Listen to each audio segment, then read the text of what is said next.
Sisters and brothers, there was a situation where a young brother, teen, was at a mall and there was a disturbance. And a female officer responded, but sometime later, other officers responded. And when the other officers responded, the female officer was on the ground when they had arrived. Now, they assumed that a young brother who was there, I guess in the area of the disturbance, they assumed that he had something to do with it, but he didn't. So when the officers came upon the disturbance, they attacked this young brother and they beat him. Now, I don't know how bad they beat him. It don't say it here, but right here in the headline it says pose no threat. Ohio cop beats African teen after female officer trips during mall disturbance. He wasn't even involved. He wasn't even involved in. So his father filed a lawsuit, and he had said that the Cleveland Police Department has long established a pattern of using excessive force against African people, violating their Fourth and 14th Amendment rights. All right, so the federal government did an investigation because after there was a situation of this young brother, Tamir Rice. He was playing with a toy gun, and he was harmed fatally,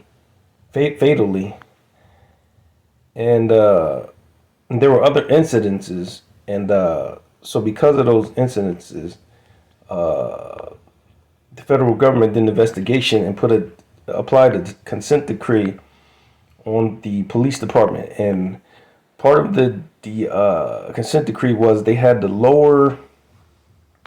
Let me see here. It says they had to lower the violence,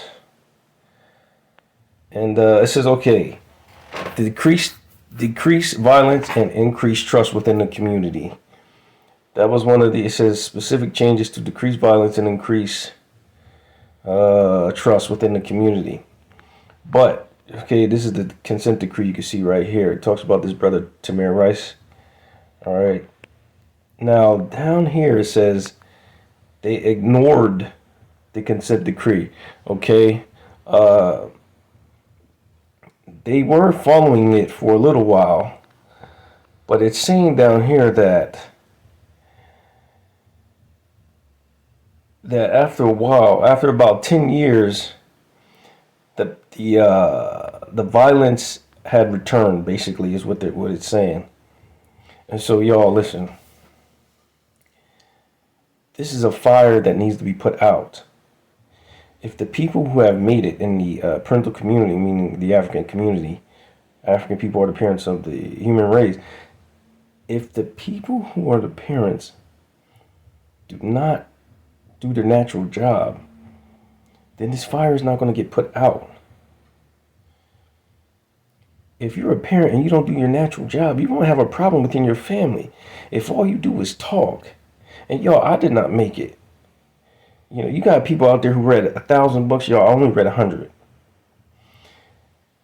If you got people out there who have all the knowledge, all the education, and yet they don't know how to start a fire to put one out, then we are going to have a serious problem.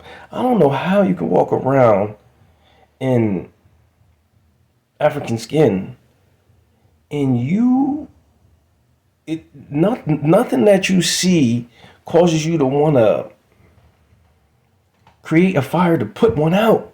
You would rather just talk about it instead of building up something to get rid of this fire. I don't know. Y'all, there's no way in the world that if I was some of these people that I would be just talking about it. No way. Unfortunately, y'all, I wanted to stay behind the scenes, but I couldn't because I was so freaking upset. So now I'm in the front now. Okay. So the goal here is to build up a support system to create a community of firefighters.